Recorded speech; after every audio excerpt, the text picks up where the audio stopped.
আসসালামু আলাইকুম সুপ্রিয় শিক্ষার্থী বন্ধুগণ, আজকে আমরা জাবেদা অধ্যায়ের প্রথম সৃজনশীলটি আলোচনা করব। তো 1 নম্বর সৃজনশীল, তোমাদের অনুশীলনীর যে সৃজনশীলগুলো দেওয়া আছে সেটা খুব ইন্টারেস্টিং একটি ম্যাথ। এটা এই ম্যাথটা আমরা একটু পরে বিশ্লেষণ করব, তারপরে প্রশ্নগুলোর অ্যান্সার করার চেষ্টা করব। তো চলো শুরু করি। কি আছে দেখো, বলা আছে তৈরি পোশাক ব্যবসায়ী আফরোজা ফ্যাশন এর 2025 সালের ডিসেম্বর মাসে কতিপয় লেনদেন নিম্নরূপ। তাইলে আফরোজা ফ্যাশনের এটি একটি তৈরি পোশাক ব্যবসায়ী উনি, ঠিক আছে। তাইলে আহ 2025 সালে তার ডিসেম্বর মাসে কিছু লেনদেন নিম্নরূপ দেওয়া আছে। তো কি দেওয়া আছে দেখো, ডিসেম্বরের 1 তারিখে বলা আছে 5% বাট্টায় মাহমুদ ফ্যাশন হতে প্রতিটি 1300 টাকা দরে 500টি প্যান্ট ক্রয়, বহন খরচ 1000 টাকা, চালান নম্বর 78, শর্ত দেওয়া আছে 2/5 আচ্ছা, এই শর্ত নিয়ে আমি একটি কথা বলি। এই শর্ত থেকে অনেক সময় এমসিকিউতে আসে যে এখানে শর্ত দেওয়া আছে 2/5 নেট 15। নেট 15 মানে 15 দিনের মধ্যে অবশ্যই টাকাটা পরিশোধ করতে হবে। আর 2/5 মানে এটি বলা হচ্ছে যে 5 দিনের মধ্যে যদি পরিশোধ করো তাহলে আরো অতিরিক্ত 2% বাট্টা পাবে, 2% ডিসকাউন্ট পাবে। মানে আরো যে টাকা তোমার কাছ থেকে পাও না সেটা সেখান থেকে আরো 2% টাকা কমাই নেবে যদি 5 দিনের মধ্যে পরিশোধ করো। এটি হলো তার শর্ত। বুঝতে পেরেছো? তো এখানে দেখো, এই যে একটা জিনিস উল্লেখ আছে, মাহমুদ ফ্যাশন এর কাছ থেকে পণ্য ক্রয় করছে, তাই না? তাইলে নগদে না বাকিতে সেটা কিন্তু উল্লেখ নাই, বাট এখানে প্রতিষ্ঠানের নাম উল্লেখ আছে। ওই যে আমরা বলে দিয়েছিলাম যে পণ্য ক্রয় বা বিক্রয়ের সময় কোনো ব্যক্তি বা প্রতিষ্ঠানের নাম উল্লেখ থাকলে, নগদ বা বাকি এই ধরনের কোনো কিছু উল্লেখ না থাকলে সেটা বাকিতে হয়েছে ধরে নিতে হবে। তাহলে এখানে মাহমুদ ফ্যাশন এটি কিন্তু ব্যক্তির প্রতিষ্ঠানের নাম উল্লেখ আছে, তার মানে এটি বাকিতে হয়েছে। তাহলে বাকিতে কত টাকা লেনদেন করেছি? যে 1300 টাকার দরে 500টি প্যান্ট নিয়েছে, তার মানে 1300 গুণন 500 সমান একটা অ্যামাউন্ট হবে। এর সাথে আবার বহন খরচ আছে, এটা যোগ করতে হবে। আবার কারবারি বাট্টা আছে, কারবারি বাট্টাটা বাদ দিতে হবে। এখন প্রশ্ন হলো এই জায়গায় যে কারবারি বাট্টা কখন বাদ দিব? বহন খরচ যোগ করার পরে বাদ দিব নাকি আগে বাদ দিব? বলো তো কখন বাদ দিব? বহন খরচ যোগ করার আগে বাদ দিতে হবে। অর্থাৎ এই যে 1300 গুণন 500 সমান যে অ্যামাউন্টটা হবে সেই অ্যামাউন্টের সাথে থেকে 5% বাট্টা বাদ দিতে হবে। বাদ দিয়ে নেট যে অ্যামাউন্ট হবে তার সাথে বহন খরচ যোগ করে দিয়ে আমাদের টোটাল টাকাটা লিখে দিতে হবে। হ্যাঁ, এটি চালান নম্বর দেওয়া আছে। তো ক্রয় করেছো, চালান নম্বর দেওয়া আছে, তার মানে চালানে এটা যেতে পারে, ঠিক আছে, ওকে, বা ক্রয় জাবেদায় যেতে পারে, তাই না? ওকে। এরপরে দেখো, ডিসেম্বরের 3 তারিখে বলা আছে নগদে প্যান্ট বিক্রয় 35,000 টাকা। প্যান্ট বিক্রয় করেছো নগদে। কিসে? নগদে। তাহলে নগদ টাকা পেয়েছো।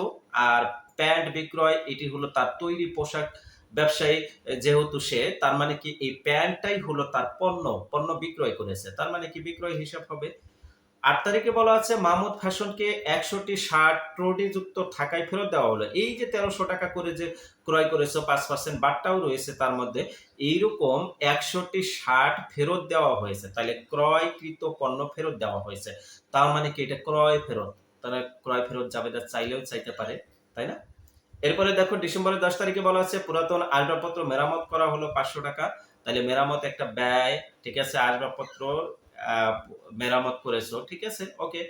15 তারিখে বলা আছে ইসলাম স্টোর হতে প্রতি জোড়া 1400 টাকা দরে 200টি শার্ট ক্রয়। খেয়াল করে দেখো, এখানে প্রতি জোড়া বলেছে, মানে কি দুইটা। প্রতি জোড়া মানে এক জোড়া মানে দুই, তার মানে দুইটি শার্টের ক্রয় মূল্য 1400 টাকা।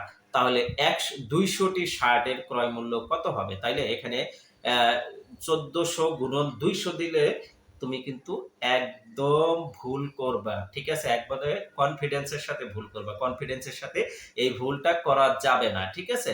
তাইলে প্রতি জোড়া 1400 টাকা দরে 200টি শার্ট ক্রয়, মানে কি 1400 গুণন 200 কে 2 দিয়ে ভাগ করলে 100 হবে, এই 100 জোড়া হবে। তার মানে এক জোড়ার দাম 1400, আর 100 জোড়ার দাম কত হবে? 1400 গুণন 100, ঠিক আছে। কারবারি বাট্টা আছে 10%, শর্ত দেওয়া আছে 2/7, নেট দেওয়া আছে 30।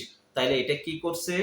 ক্রয় করেছে। তাইলে এটি ক্রয় জাবেদায় যেতে পারে, যেহেতু ইসলাম স্টোর প্রতিষ্ঠানের নাম দেওয়া আছে, ওকে।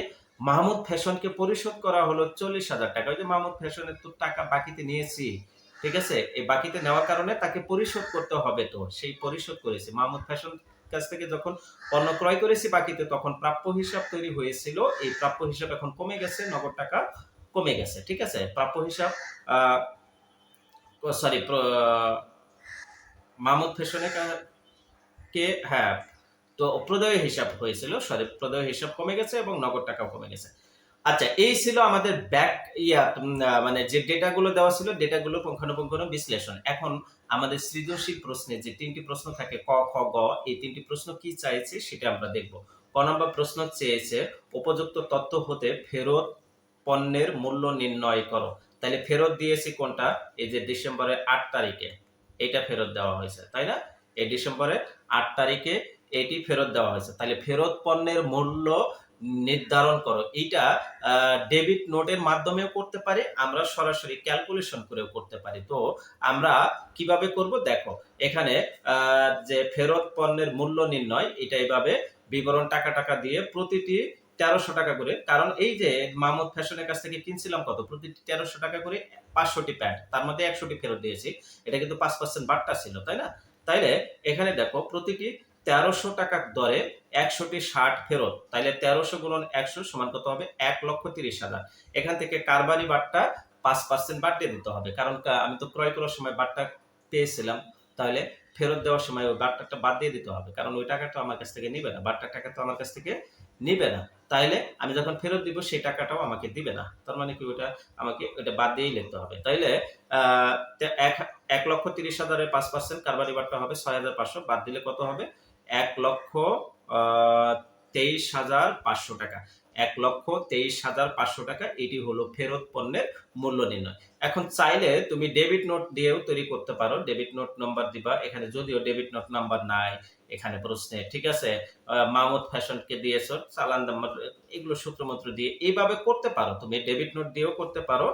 100 এখানে 1300 টাকা ধরে 100টি শার্ট বিক্রয় করা ফেরত দেওয়া হলো, এখানে 1,30,000 কারবারি বাট্টা 6,500 বাদ দিয়ে 1,23,500 এখানে দিয়ে, এখানে তো তোমার কথাই লিখে দিবা, লিখে দিয়ে এখানে ক্রয় ব্যবস্থাপকের স্বাক্ষর লিখে দিবা, ঠিক আছে? ভুল ত্রুটি সংশোধনযোগ্য এটা লিখে দিবা। এটা ডেবিট নোট নম্বর দিয়েও দিতে পারো, তবে ডেবিট নোট নম্বর যেহেতু চাই নাই, তোমাদের এত প্যারার মধ্যে যাওয়ার দরকার নাই, তোমরা চাইলে এই ক নম্বর প্রশ্ন এইভাবেই দিয়ে দিবা, ঠিক আছে? ফেরত পণ্যের মূল্য নির্ণয়। ওকে, খ নম্বর প্রশ্নটা কি বলেছে একটু আমরা দেখি। হ্যাঁ, খ নম্বর প্রশ্ন বলছে উপযুক্ত লেনদেনের ভিত্তিতে আফরোজা ফ্যাশনের ক্রয় জাবেদা নির্ণয় করো। তাহলে আফরোজা ফ্যাশনের ক্রয় জাবেদা, এই যে ডিসেম্বরের 1 তারিখের লেনদেনের ভিত্তিতে ক্রয় জাবেদা লেনদেন করতে বলছে। তাইলে 1 তারিখে আমরা 1 তারিখের লেনদেন কি বলছে, 5% বাট্টায় প্রতিটি 1300 টাকা ধরে 500টি প্যান্ট ক্রয় করা হয়েছে এবং বহন খরচ দেওয়া হয়েছে। তো এটা ক্রয় জাবেদা নির্ণয় করব। তো কিভাবে ক্রয় জাবেদা নির্ণয় করব, খ নম্বর প্রশ্নের অ্যানসারটা দেখো। জনাব আফরোজা আক্তারের এটা ক্রয় জাবেদা, এখানে লিখবো ক্রয় জাবেদার জন্য তারিখ, ক্রেডিট হিসাব খাত, শর্ত, চালান নম্বর, সূত্র এবং ক্রয় হিসাব ডেবিট, প্রদেয় হিসাব ক্রেডিট, এটা আমরা দিব, ঠিক আছে? তাইলে এখানে কি বলেছে, ও সরি, ক্রয় জাবেদা তৈরি করতে বলছে, তাই না? এখানে ডিসেম্বরের 1 তারিখ এবং ডিসেম্বরের 15 তারিখ এই দুইটা রয়েছে। ওকে, এই দুইটা লেনদেন রয়েছে। তাইলে দেখো এটা আফরোজা ফ্যাশনের, তাই না? তাইলে এখানে আমরা আফরোজা ফ্যাশন লিখবো, ঠিক আছে? এখানে জনাব না দিয়ে এখানে ফ্যাশন দিব, কি দেব, ফ্যাশন। ওকে, তাহলে এখানে কি দেব,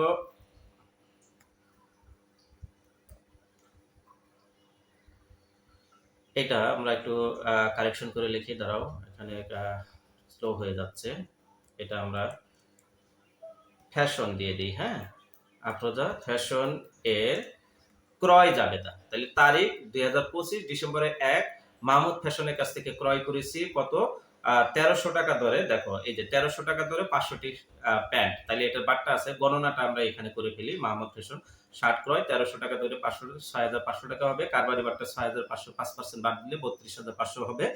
তাইলে এটা ক্যালকুলেশন করলে এটা 6,50,000 থেকে 32,500 বাদ দিলে 6,17,500 হবে। এর সাথে পরিবহন খরচ 1,000 টাকা রয়েছে, এটা যোগ করতে হবে 6,18,500 টাকা। এটা আমাদের এইখানে বসাই দিতে হবে 6,18,500 টাকা। তার আগে আমাদের কিছু কথাও আছে এখানে, যে কি আছে, শর্ত দেওয়া আছে 2 বাই 5 নেট 15 এটা লিখে দিতে হবে, চালান নম্বর 78 এটা লিখে দিতে হবে। হ্যাঁ, তাইলে আমাদের শর্ত এখানে 2/5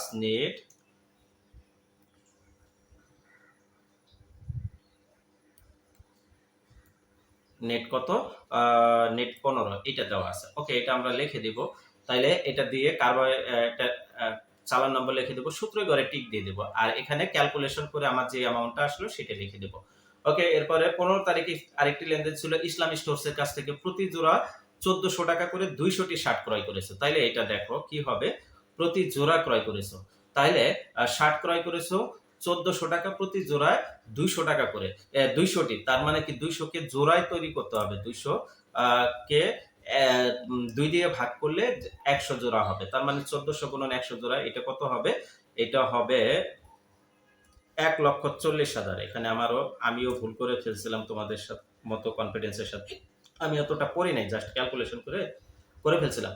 তাইলে এখানে কারবারি বারটা আছে 10%, এটা বাদ দিতে হবে। ঠিক আছে, তাইলে 10%, 1,40,000 10% হবে 14,000।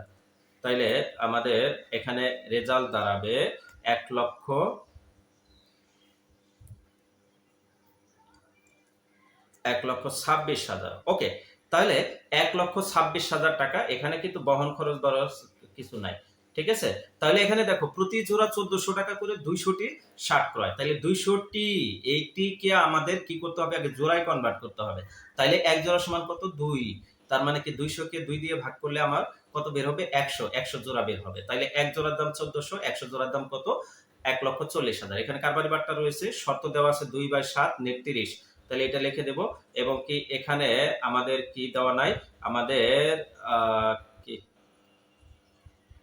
চালান নম্বর দেওয়া নাই, দেওয়া আছে, তাহলে চালান নম্বর আমাদের দেওয়া নাই। ওকে, না দেওয়া থাকলো, বাট শর্ত দেওয়া আছে শর্ত দেওয়া আছে কত, এখানে 2/7 নেট 30। ওকে, তাইলে আমরা শর্তটা লিখে দিব, 2/7 নেট 30। ওকে, শর্ত লিখে দিলাম, দিয়ে আমরা এখানে ক্যালকুলেশন করে এটা কত আসলে 1,26,000। তাইলে 1,26,000 আমরা এটা যোগ করে ফেলবো, এটা যোগফল কত হবে, 8 আর 6 হবে 4, 14 থেকে 1, এখানে হবে 4, এখানে হবে 7,44,500 হবে টোটাল। হ্যাঁ, এটার অ্যামাউন্ট হবে 7,44,500। তো এইটি এখানে দিয়ে আমাদের ক্লোজ করে দিতে হবে। তাইলে এই গেল ক্রয় জাবেদা। এরপরে আমাদের গ নম্বর প্রশ্ন বলেছে ক্রয় জাবেদা সংশ্লিষ্ট লেনদেন ব্যতীত অবশিষ্ট লেনদেনের সাধারণ দাখিলা দাও। তাইলে দেখো এখানে অবশিষ্ট লেনদেন কি কি আছে, অবশিষ্ট লেনদেন আমাদের একটু দেখতে হবে কি কি আছে, এটা একটু দেখে নিই। তাইলে এখানে অবশিষ্ট এই যে ক্রয় জাবেদা গেল 1 তারিখ আর 5 তারিখ, এইটা ব্যতীত আমাদের 3 তারিখ, তারপরে 8 তারিখ, 10 তারিখ এবং 20 তারিখ, এই 4টার জাবেদা দিতে হবে, সাধারণ জাবেদা। তাহলে নগদে প্যান্ট ক্রয়, নগদ টাকা পেয়েছি আর বিক্রয় করেছি, বিক্রয় করলে আয় হবে, এবং নগদ টাকা পাইলে সম্পদ বৃদ্ধি পাবে। তাহলে সম্পদ বৃদ্ধি পেলে ডেবিট, নগদ আর আয় হলে ক্রেডিট। ঠিক আছে, তাহলে এটা গ নম্বর প্রশ্নে এটা আফরোজা ফ্যাশনের জাবেদা সাধারণ দিয়ে দিব, কি দিয়ে দেব, 2025 সাল এটা। হ্যাঁ, 2025 ডিসেম্বরের কত তারিখ ছিল প্রথমটা, 3 তারিখ, নগদে ক্রয়, তাহলে বিক্রয়, সরি, নগদান হিসাব ডেবিট 35,000 টাকা, বিক্রয় হিসাব ক্রেডিট, তাহলে নগদে বিক্রয় করা হলো 35,000 টাকা, এটা দিয়ে দিব। এরপরে 8 তারিখে কি বলা আছে, মাহমুদ ফ্যাশনকে 100টি প্যান্ট ত্রুটিপূর্ণ থাকে ফেরত দেওয়া হলো, তাইলে এই ফেরত দিলাম 100টি। এই যে 100টি, এটা কিন্তু ক নম্বর প্রশ্নে আমরা কিন্তু এটা টোটাল অ্যামাউন্টটা বের করে ফেলছিলাম, ওইটাই লিখবো। তাইলে পাওনাদার মাহমুদ হিসাব লিখে দেব, কত টাকা ক নম্বর প্রশ্নে আমরা পেয়েছিলাম, এই যে 1,23,500, এটাই লিখে দেব। হ্যাঁ, 1,23,500, আর ক্রয় ফেরত হিসাব ক্রেডিট 1,23,500, ক্রয়কৃত পণ্য মাহমুদকে ফেরত দেওয়া হলে এটা লিখে দেব। এরপরে 10 তারিখে এটা কি বলা ছিল, পুরাতন আসবাবপত্র মেরামত করা হয়েছে, তাহলে মেরামত একটা ব্যয়, মেরামত করছি এবং নগদ টাকা চলে গেছে, তাহলে মেরামত ব্যয় হিসাব ডেবিট, নগদান হিসাব ক্রেডিট, তাহলে নগদে মেরামত ব্যয় খরচ করা হলো 500 টাকা। ওকে, এরপরে 20 তারিখে কি বলেছে, যে মাহমুদ ফ্যাশনকে পরিশোধ করা হলো। মাহমুদ ফ্যাশন একজন পাওনাদার, পাওনাদারকে পরিশোধ করলে দায় কমে যায়, দায় কমলে ডেবিট হয়। আর নগদ টাকা কমে গেছে, এখানে নগদান ক্রেডিট হবে। তাহলে পাওনাদার মাহমুদ হিসাব ডেবিট, নগদান হিসাব ক্রেডিট। পাওনাদার মাহমুদকে নগদে পরিশোধ করা হলো 40,000 টাকা। ওকে, এই টোটাল যোগ করলে আমার 1,99,000 টাকা হবে। 1,99,000 টাকা হবে সবগুলো যোগ করলে। তো এই ছিল ১ নাম্বার সৃজনশীল প্রশ্নের সমাধান। আশা রাখি তোমরা এই প্রশ্নের সমাধানটা পেয়ে গেছো, এবং কারো কোথাও বুঝতে প্রবলেম হলে অবশ্যই কমেন্টে জানাবে। আমি তোমাদেরকে রিপ্লাই দিয়ে অ্যান্সার করার চেষ্টা করব। আর হ্যাঁ, এই ক্লাসগুলো তোমার বন্ধুদের সাথে শেয়ার করে দাও। আর তোমরাও চ্যানেলটাকে সাবস্ক্রাইব করে রাখো এবং বেল আইকনটা অন করে রাখো, যার কারণে নতুন কোনো ভিডিও আপলোড করার সাথে সাথে তোমরা নোটিফিকেশন পেয়ে যাবে এবং সেই ভিডিওগুলো খুব টাইমলি দেখে নিতে পারবে। সবাই ভালো থাকো, সুস্থ থাকো। আল্লাহ হাফেজ।